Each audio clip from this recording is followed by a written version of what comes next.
and finally address the problems that America's families have confronted for years. We can't afford another so-called economic expansion like the one from the last decade, what some call the lost decade, where jobs grew more slowly than during any prior expansion, where the income of the average American household declined while the cost of health care and tuition reached record highs, where prosperity was built on a housing bubble and financial speculation. From the day I took office, I've been told that addressing our larger challenges is too ambitious. Such an effort would be too contentious. I've been told that our political system is too gridlocked and that we should just put things on hold for a while. For those who make these claims, I have one simple question. How long should we wait? How long should America put its future on hold? You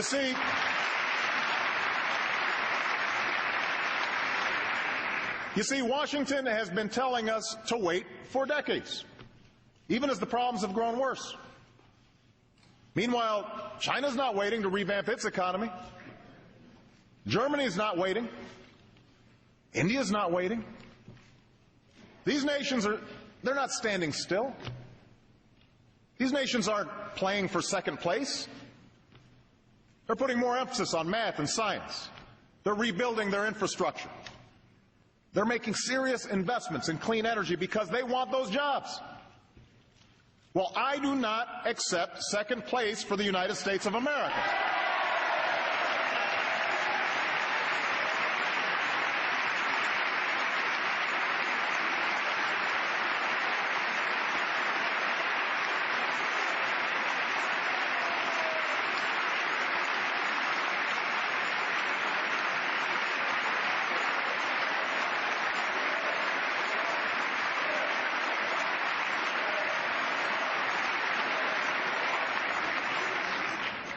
As hard as it may be, as uncomfortable and contentious as the debates may become, it's time to get serious about fixing the problems that are hampering our growth.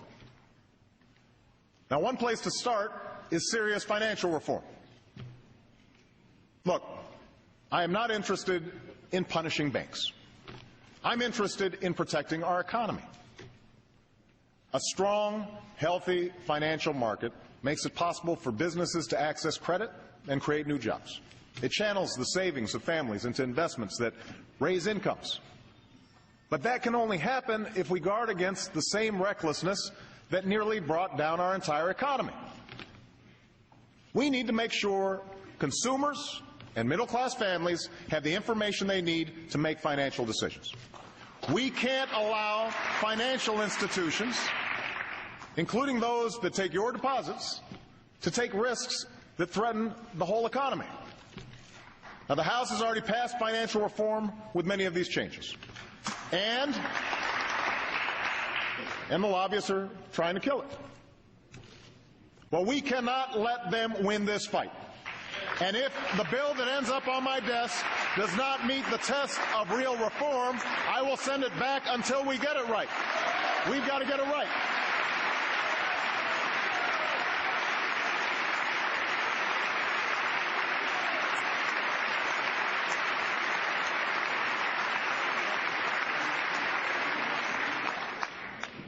Next, we need to encourage American innovation.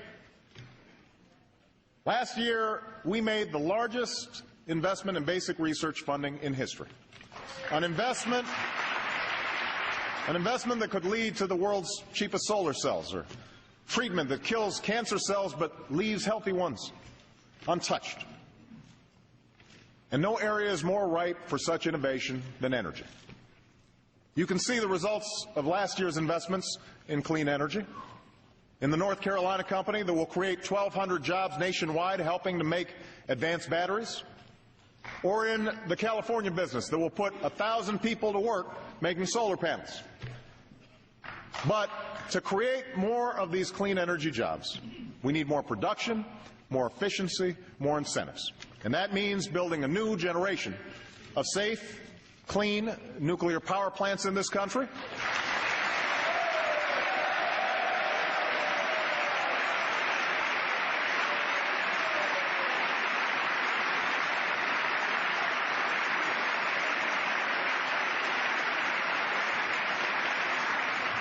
It means making tough decisions about opening new offshore areas for oil and gas development.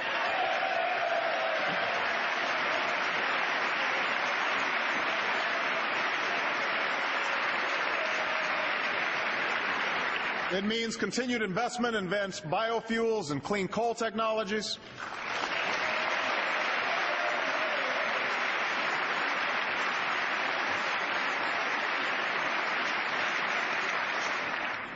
And yes, it means passing a comprehensive energy and climate bill with incentives that will finally make clean energy the profitable kind of energy in America.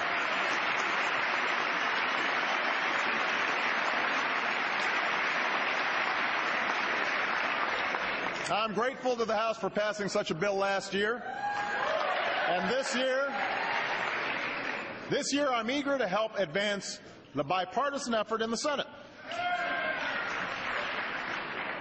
I know there have been questions about whether we can afford such changes in a tough economy. I know that there are those who disagree with the overwhelming scientific evidence on climate change. But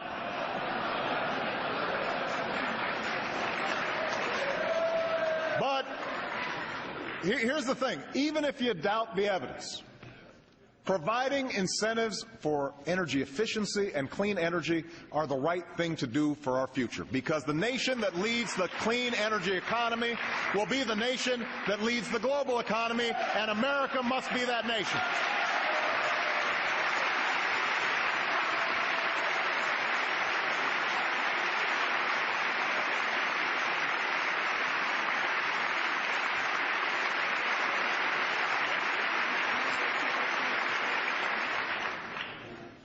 Third, we need to export more of our goods.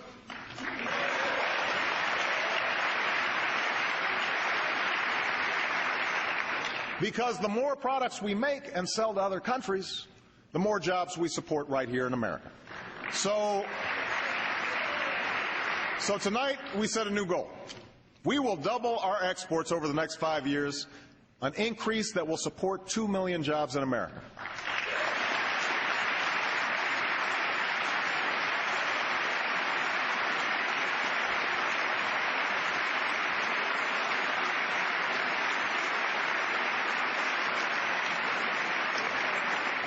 To help meet this goal, we're launching a national export initiative that will help farmers and small businesses increase their exports and reform export controls consistent with national security.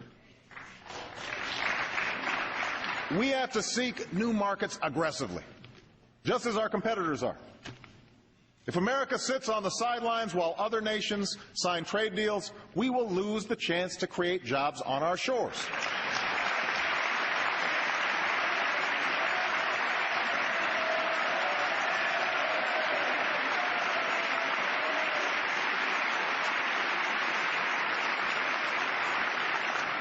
But realizing those benefits also means enforcing those agreements so our trading partners play by the rules.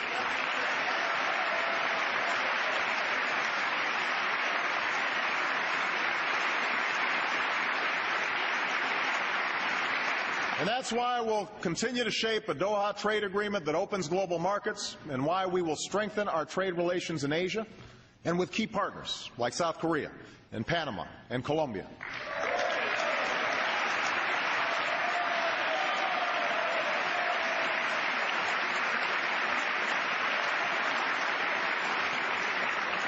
Fourth, we need to invest in the skills and education of our people.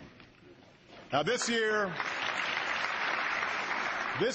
we've broken through the stalemate between left and right by launching a national competition to improve our schools. And the idea here is simple. Instead of rewarding failure, we only reward success. Instead of funding the status quo, we only invest in reform. Reform that raises student achievement